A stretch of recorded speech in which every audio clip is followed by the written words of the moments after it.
Just like the hunters, the shadows also have a ranking system, starting off at normal grade, elite, knight, commander or general, marshal, and finally grand marshal. The final ranks second only to Jinwoo himself, who takes on the role of master/monarch. With that being said, let's go over all the major shadows present throughout the story. The first shadow Jinwoo ever extracted is the blood red commander Igris. Now Igris is a special case, as he originally served under Ashborn during the original war with the rulers, and so Ashborn assigned him to test his successor when the time was right. Jinwoo would first encounter Igris as a boss within the Job Change quest dungeon. During their fight, Igris refused to be extracted by Jinwoo until he saw his worth. But as we know, our boy is him, and was able to defeat Igris, showcasing his worth as Ashborn's successor. And even after all that, Igris still needed a reason to serve Jinwoo, but eventually he saw our goat's worth and Igris became his subordinate. It's important to note that although shadow soldiers are undead slaves, they do develop their own personalities, and Igris is no exception to this. His biggest fixation is on loyalty, first with Ashborn and now with Jinwoo. He fights entirely for his master and is fueled by battle. He even has the problem of bringing back the heads of enemies to Jinwoo. Igris is also extremely powerful. Firstly, he's a master swordsman, as he was able to keep up with Jinwoo during their initial fight, as well as being virtually invisible to Jinwoo's attack due to his armor, only being significantly weakened once penetrated in the eye. He was already in power, but when Jinwoo was reborn as the new Shadow Monarch, Igris obtained his true powers and jumped 2 grades from Elite Knight to Marshal. He possesses enhanced strength, speed, rejuvenation, and durability, not to mention his OP telekinesis abilities. His power is truly showcased when he had to hold his own against the Frost Monarch without Jinwoo's presence. This is also a testament to his top-notch combat skills, since he's the 3rd strongest shadow in Jinwoo's army. The next time Jinwoo would obtain essential components to his Shadow Army would be in the Red Gate. The Red Gate was the home of powerful ice bears and elves, so Jinwoo just had to show off and kill all the ice bears, including their leader. Jinwoo then added the boss leader to his Shadow Army like catching a goddamn Pokemon, naming him Tank because of his raw power and strength in battle. Due to being a literal animal, Tank doesn't have a distinct personality like most of the other important shadows, normally just using his animal instincts to plow through enemies and tear them apart with his teeth and claws. He does, however, possess intelligence, as seen when he worked with another member of the Shadow Army to kill one of the High Orc Shaman's generals. And that member of the Shadow Army is none other than hae-in, another shadow Jinwoo extracted during the Red Gate incident. hae-in was originally the A-rank hunter Kim Chul. He was the leader of the raid team and decided to split the hunters into weaker and stronger groups, only to lose his crew. However, after seeing Jinwoo's group survive with plenty of resources, he goes crazy and attacks him in a battle with the king of the ice elves, Beru.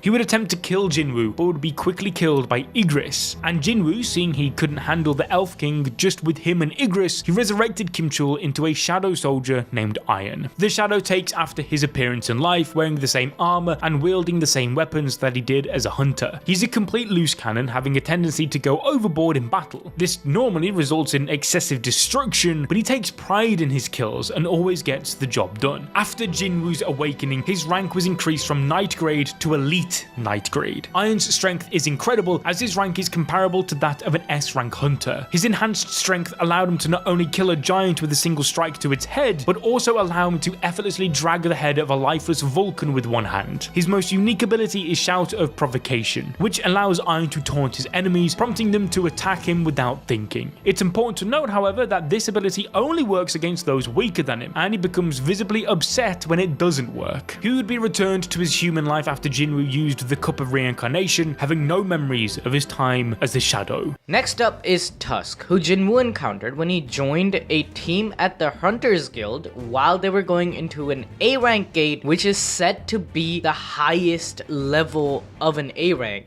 almost close to being an S rank. After traversing the dungeon, he came across the leader of the orcs, who was a high orc shaman. Jinwoo, being the goat, easily killed him and extracted his shadow, transforming the shaman into Tusk. Something crazy about this shadow is that upon extraction, he was already elite knight level, making him one of the strongest shadows instantly. Tusk is a shy, quiet, and obedient shadow. He mainly stays to himself and focuses solely on aiding his master. However, he can get a bit competitive and become a bit of a show-off, as shown during his contest with the 3 dragons in Ashbourne's Shadow Army. Which kind of makes sense because when Jinwoo recruited him, he was talking about how high and mighty he is. He had quite a big ego, suggesting that the ego and will a person or a monster has while being turned into a shadow comes into play as part of their personality quirk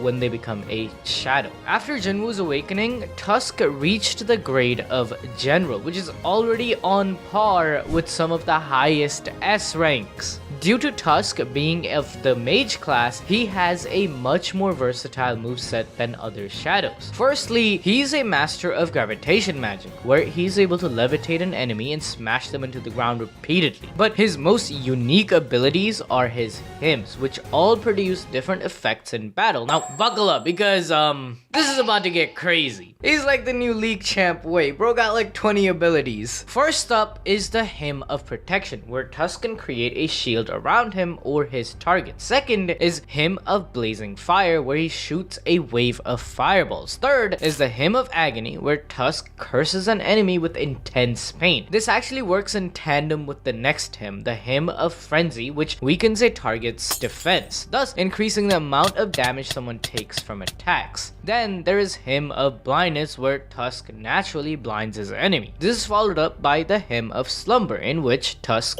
drains a target of their stamina, and he can then use the Hymn of Lethargy, where he can petrify the target. And finally, the Hymn of Strengthening, which drastically grows Tusk's size using mana. But even after all that, he still has more hymns. Holy shit, bro. His main attack is the Hymn of the Fire Dragon, in which Tusk is able to shoot a massive beam of fire from his mouth. This skill is enhanced when used with the Orb of Avarice, to the point that it completely negated Baron's breath attack, who, remember, was the king of the demons and the monarch of the white flames. A simple subordinate is able to stay on equal footing with the offensive power of a freaking monarch here. And by the way, this was like before Jinwoo's like big awakening, where Tusk became general rank. Not only that, but Tusk even blasted a giant hole through Halasan with just this attack. If that doesn't showcase how powerful this guy is in Jinwoo's army, he's literally the mage commander. He sits back, buffs up everyone, hits him with lethargy, hits him with the fire attacks, and just destroys everyone. Okay, honestly, if Jinwoo wasn't at that A rank dungeon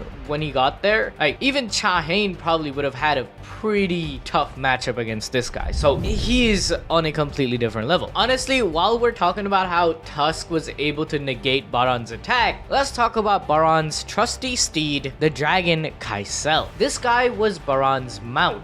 But when Jinwoo was fighting Baron, he saw the dragon and said, "Nah, that's my mount now. Give it to me." So after killing Baron, he extracted the dragon's shadow, transforming him into Kaisel. Honestly, this is one of my favorite shadows. But even though Kaisel is knight rank, we rarely see him fight because there's just so many other shadows that are OP. But he does use a few basic attacks, and he uses a dragon attack like fire breath, and to be honest, he's just a means of fast travel. This dude Jinwoo uses a mount. His horse, his pet dragon, is strong enough to flatten most S ranks. And he's just using it for fast travel. Sensational. But if you want to learn more about why Jinwoo is a freaking god and he isn't actually a human, then click on the video on screen right now.